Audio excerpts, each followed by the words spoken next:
Hello, welcome to Sports Chat TV. It's been a while since I've been on air, but it's good to be back on air. As you can see, I have a wonderful guest with me. Craig Sagers is joining me tonight.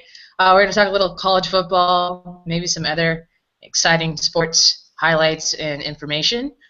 Um, if you don't know, the dial is sportschat.tv. This is where it's usually posted. I have all the episodes in a playlist, so if you've missed all my previous episodes, you can go back in time.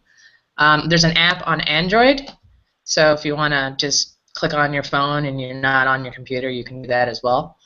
But welcome, Craig. I'm glad you can join me this week. It's been awesome talking to you on Twitter. So welcome.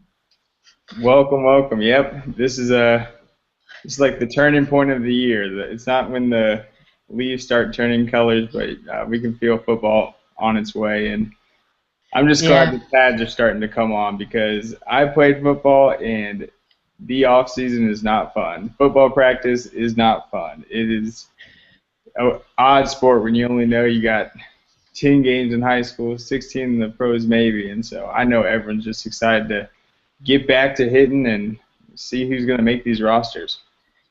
yeah, it's exciting. I was kind of catching up a little bit on what's going on, but who do you think is going to be a standout this year? They're already making Heisman prediction, which I feel is a little early. But what do you think is going to be a big standout, and what conference is going to totally take it this year? Do you think Alabama is still top tier, or do you Oh think they yeah, kind of have a weakness? yeah. I saw an article the other day, and it was like Nick Saban has to redefine Tide or something, and I was just like, that is the most ridiculous thing I've ever heard of. Like, first of all, they're rebuilding their offensive and defensive line last year. Second of all, they're number one in the country until that field goal return. And then, I mean, the bowl game, yeah, they got beat by a basically upcoming Oklahoma team that just passed all over them, but that's just a couple games. It's still Alabama, and I think it's going to, with them, their quarterback situation is the thing everyone's going to be waiting to see if that Florida State transfer's got it. And other than that, you know they're going to run the ball. You know their line's going to be improved from last year, and the defense definitely will be. So I think Alabama remains the favorite in the SEC West, and then SEC East. You gotta I think Auburn's had a rough offseason so far, and if it goes one more bad thing happens, I think they're going to be in trouble because you lose a guy like Carl Lawson that had an incredible freshman year. He's like, I mean, I watched that guy play in high school, and I've never seen someone so strong in my life at that level. Like, he was the strongest guy on the team by, with his three lifts, it was about like 400 pounds in high school. And just his speed and power, and to lose him in the preseason with a torn ACL, that's tough. And then you got the Nick Marshall situation. They've got to sit him that first game. You can't start a guy.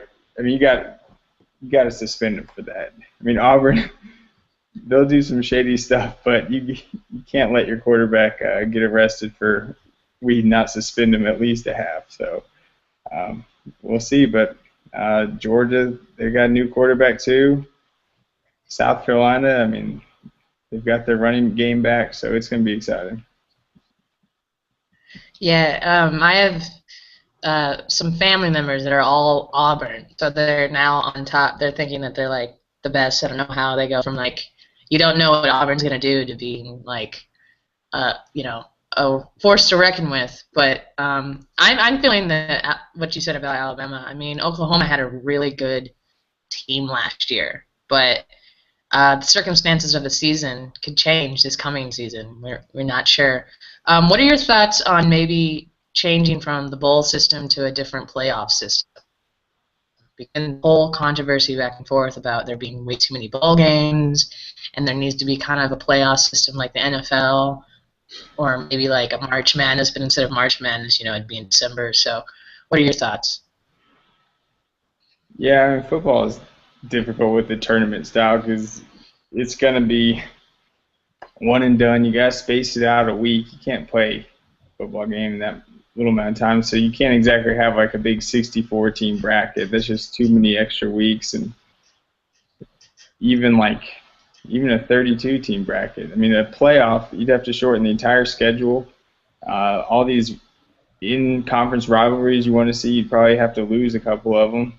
Especially you look at the SEC, how big it is now. You got to play all your SEC East teams. You got to play your SEC West teams if you're in the West. And so just a big playoff would kind of lose some of that. But that is the bad thing about college football right now. In the NFL, if you start 1-2, there's still hope. Right.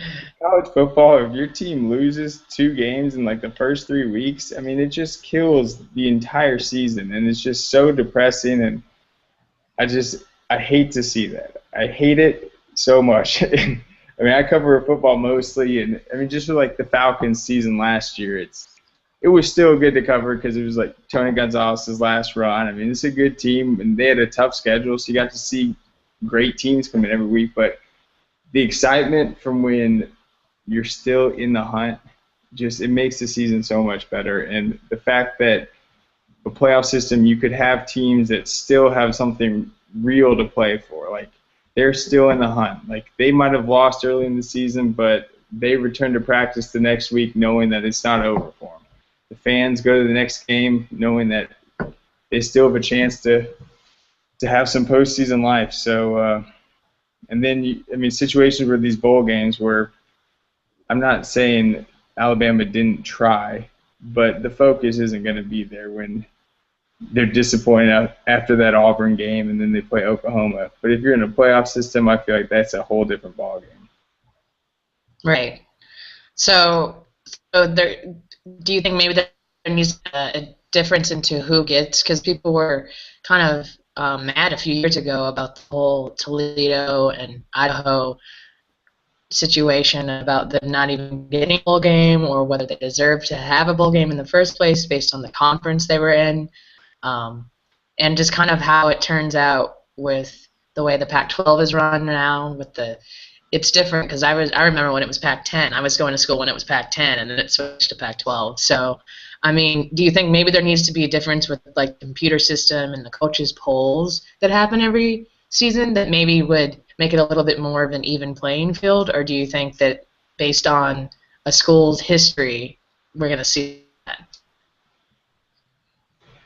At this point, sorry. I think I went mute for a sec.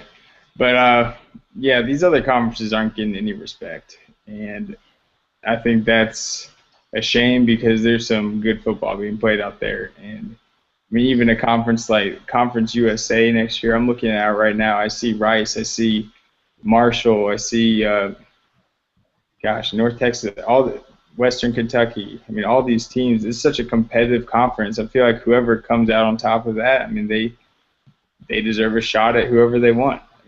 Marshall comes out of that thing undefeated next year. That's tough football. People act like it's a different league, but it's really not. And I think Georgia Southern proved that last year when they beat the Gators. Yeah. Georgia everybody was a little shocked. Yeah, they weren't exactly the top team in their conference. They went in there and beat them up. So I think it's not as wide a gap as people think.